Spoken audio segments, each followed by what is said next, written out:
Hi friends, JS astrology ఛానల్కి స్వాగతం. ఈరోజు ఒక జనరల్ టాపిక్, ఉచ్చస్థితి నీచస్థితి. ఈ గ్రహాలు ఉచ్చస్థితిలో ఉన్నప్పుడు నీచస్థితిలో ఉన్నప్పుడు ఎలా ఉంటుందో చూద్దాం. జ్యోతిష శాస్త్రంలో గ్రహాల స్థితిని బట్టి వాటి బలాబలాలను నిర్ణయిస్తారు. అందులో అత్యంత ముఖ్యమైనది ఉచ్చస్థితి ఎగ్జాల్టేషన్ మరియు నీచస్థితి డిబిలిటేషన్. ఒక గ్రహానికి తనకు అత్యంత అనుకూలమైన రాశిలో ఉన్నప్పుడు దానిని ఉచ్చస్థితి అని అంటారు. అత్యంత ప్రతికూలమైన రాశిలో ఉన్నప్పుడు దానిని నీచస్థితి అంటారు. అంటే ఒక గ్రహం తన ఉచ్చ రాశిలో ఉన్నప్పుడు అత్యంత శక్తివంతంగా బలంగా ఉంటుంది.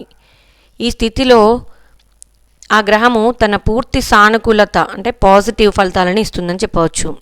జాతకుడికి ఆ గ్రహానికి సంబంధించిన కారకత్వాలలో అఖండ విజయము, కీర్తి, సంపద లభిస్తాయని కూడా చెప్పవచ్చు.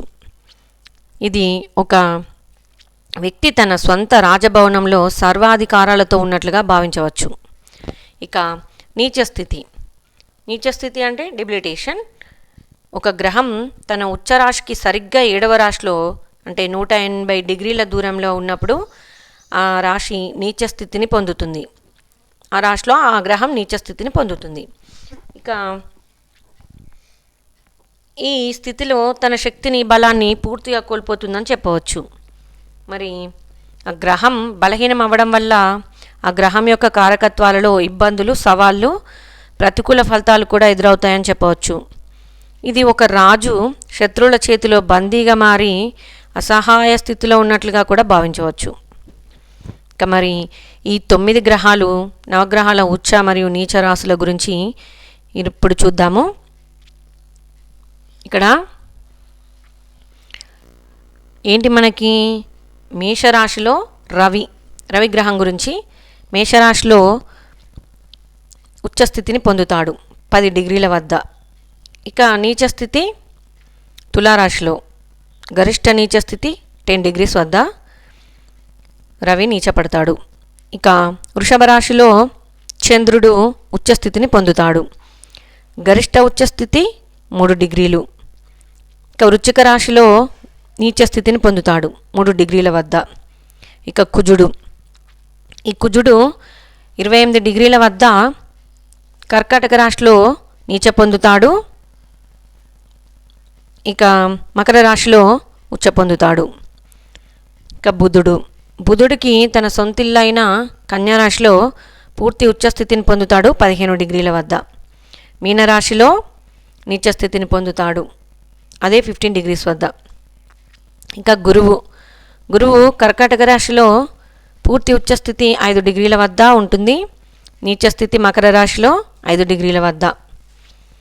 ఇక శుక్రుడు మీనరాశిలో తన పూర్తి బలంతో 27 డిగ్రీల వద్ద ఉచ్చస్థితిని పొందుతాడు. కన్యారాశిలో 27 డిగ్రీల వద్ద పరమనీచ స్థితిని పొందుతాడని చెప్పవచ్చు. ఇక శనిదేవుడు తులారాశిలో శుక్రుడింట్లో 20 డిగ్రీల వద్ద ఉచ్చస్థితిని పొందుతాడు. మేషరాశిలో 20 డిగ్రీల వద్ద నీచస్థితిని పొందుతాడని చెప్పవచ్చు. ఇక రాహుకేతులకి ఇల్లులు అంటే అవి ఛాయాగ్రహాలు కాబట్టి వాటికి ఉచ్చస్థితి నీచస్థితి అని జనరల్గా చెప్తారు. రాహు మిథునంలో లేదా వృషభాలో ఉచ్చస్థితి, ధనస్సు వృచ్చికంలో నీచస్థితిని పొందుతాడు. కేతువు ధనస్సు వృచ్చికంలో ఉచ్చస్థితిని పొందుతాడు. మిథున వృషభాలో నీచస్థితిని పొందుతాడని చెప్పవచ్చు. అంటే వాటికి స్వంత రాశులేం లేవు, వీటి మీద భిన్నాభిప్రాయాలు కూడా ఉన్నాయి. ఇక మనం ఉచ్చస్థితి పొందిన గ్రహం ఏ ఫలితం ఇస్తుందో చూద్దాం. మనం ఫస్ట్ సూర్యుడు ఉచ్చస్థితి మేషాల పొందినప్పుడు ఇక్కడ సూర్యుడు సింహాసనంపై ఉన్న రాజులా ప్రకాశిస్తాడు. జాతకుడికి నాయకత్వ లక్షణాలు, కీర్తి, ప్రభుత్వ ఉద్యోగం, తండ్రి మద్దతు కూడా లభిస్తాయని చెప్పవచ్చు. ఇక నీచస్థితి తులలో ఉన్నప్పుడు ఇక్కడ తన తేజస్సుని కోల్పోతాడని చెప్పవచ్చు. ఆ వ్యక్తికి ఆత్మవిశ్వాసం తగ్గుతుంది, తండ్రితో విభేదాలు రావచ్చు, కంటి సమస్యలు లేదా సమాజంలో గౌరవం కూడా తగ్గుతుంది. ఇక చంద్రుడు చంద్రుడు ఉచ్చస్థితి వృషభంలో ఉన్నప్పుడు చంద్రుడు మనస్కారకుడు. వృషభంలో ఉంటే జాతకుడికి ప్రశాంతమైన మనస్సు, స్థిరమైన ఆలోచనలు, సంపద, తల్లితో మంచి సంబంధాలు కలిగి ఉంటాడు. ఇక నీచ స్థితిలో ఉన్నప్పుడు వృచ్చికం, మనసు తీవ్రమైన ఒడిదొడుకులకు లోనవుతుంది. మానసిక ఆందోళన, డిప్రెషన్, అనుమాన బుద్ధి ఎక్కువగా ఉండే అవకాశాలు ఉన్నాయి. ఇక కుజుడు మకర రాశిలో అత్యంత బలాన్ని పొంది ఉంటాడు. అంటే కుజుడికి శక్తికి ధైర్యానికి కారకుడు. ఇక్కడ మకర రాశి శని క్షేత్రమైనప్పటికీ ఇక్కడ కుజుడు క్రమశిక్షణతో కూడిన పరాక్రమాన్ని ప్రదర్శిస్తాడని చెప్పవచ్చు. పోలీస్, ఆర్మీ, భూ సంబంధిత రంగాల్లో అపార విజయం కూడా సాధిస్తారని చెప్పవచ్చు. ఇక నీచ స్థితి కర్కాటకము జలరాశి అవ్వడము, కుజుడు అగ్నితత్వ రాశి అవ్వడం వల్ల ఇక్కడ బలహీనపడతాడని చెప్పవచ్చు. దీనివల్ల వీరికి కోపం త్వరగా వస్తుంది, నిర్ణయాలు తప్పుగా తీసుకుంటారు, సోదరులతో కూడా విభేదాలు రావచ్చు. ఇక బుధుడి ఉచ్చస్థితి కన్యలో, తన స్వంత రాశి అయిన కన్యలోనే ఉచ్చస్థితి పొందుతాడు.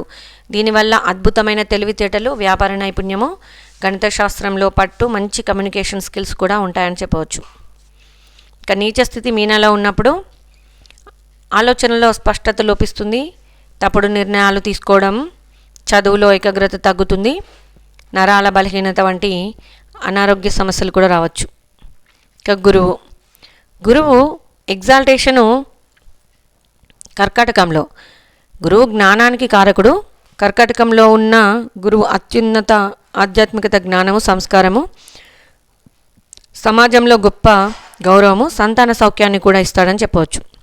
ఇక నీచ స్థితి మకరంలో, జ్ఞానం ఉన్నప్పటికీ దానికి సరైన మార్గంలో ఉపయోగించలేకపోవడము, ధన నష్టము, గురువులను పెద్దలను గౌరవించలేకపోవడము వంటివి ఈ లక్షణాలు కనిపిస్తాయని చెప్పవచ్చు.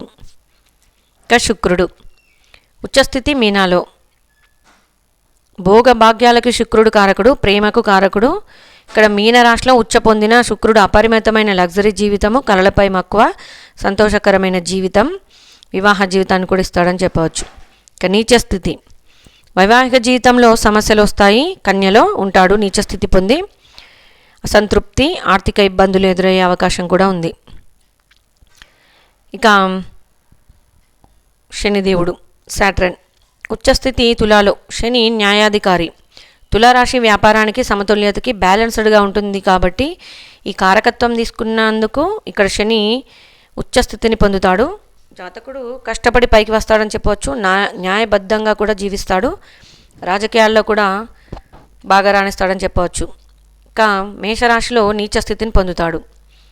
శని మేషంలో ఉంటే కష్టపడిన తగిన ఫలితం దక్కకపోవడం, సోమరితనము, అపకీర్తి, దీర్ఘకాలిక అనారోగ్య సమస్యలు రావచ్చు. ఇక ఇది ఈరోజు ఉచ్చస్థితి నీచస్థితి గ్రహాలు ఏ ప్లేస్లో ఉన్నాయి, అవి ఇచ్చే ఫలితాలని మనం ఈరోజు తెలుసుకున్నాం. Okay friends, thanks for watching. Share and subscribe, like also.